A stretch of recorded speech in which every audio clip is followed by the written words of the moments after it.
Selama ini kita mungkin berpendapat orang yang meninggal itu tidak akan merasakan sakit ketika jasadnya dimandikan. Padahal saat dimandikan tersebut, mayit tersebut menjerit. Diceritakan oleh Aisyah, ketika itu ia tengah menunggu suaminya Rasulullah kembali ke rumah.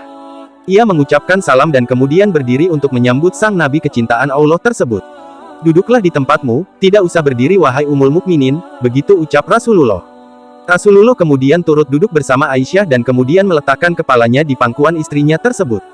Aisyah lantas mencari uban pada jenggot Rasulullah dan menemukan 19 helai rambut yang sudah memutih.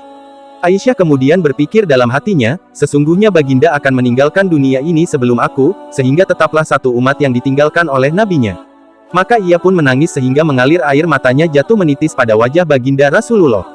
Sadar terkena tetasan air mata istrinya, Rasulullah pun kemudian terbangun dari tidurnya.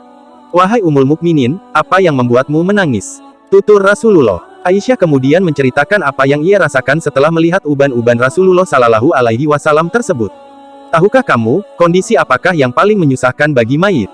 kata Rasulullah. "Tidak ada kondisi yang paling menyusahkan atas diri mayit dari saat keluar dari rumahnya, anak-anak yang ditinggalkan berada di belakangnya, serta menangisinya," kata Rasulullah. "Itu memang menyakitkan, tapi masih ada lagi yang jalan pedih dari itu," sahut Rasulullah. "Tidak ada kondisi yang lebih berat atas diri mayit dari saat dia dimasukkan dalam liang lahat dan dikubur di bawah tanah, para kerabat, anak dan istrinya meninggalkannya pulang. Setelah itu datanglah malaikat Munkar dan Nakir dalam kuburnya," ujar Aisyah. Baginda kemudian tersenyum sambil mendengar jawaban istrinya ini. Beliau lantas menjelaskan bahwa sesungguhnya saat yang paling berat bagi mayit adalah ketika datangnya tukang memandikan mayit. "Hai tukang memandikan, demi Allah aku memohon kepadamu agar engkau mencopot pakaianku dengan pelan-pelan, karena sesungguhnya saat ini aku sedang istirahat dari sakitnya pencabutan nyawa dari malaikat maut," begitu ungkap Rasulullah.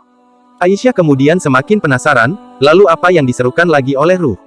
Tanya Aisyah lagi. "Hai tukang memandikan, demi Allah jangan engkau tuangkan air panas, jangan engkau gunakan air panas dan jangan pula air dingin, sesungguhnya jasadku telah terbakar sebab dicabutnya nyawaku," papar Rasulullah. Pemandi jenazah biasanya akan melepaskan cincin yang dipakai si mayit, melepaskan pakaiannya kemudian memandikannya. Saat itu, ruh akan menjerit kuat di mana suaranya dapat didengar oleh seluruh makhluk kecuali jin dan manusia. "Apa yang diserukan oleh ruh itu, ya Rasulullah?"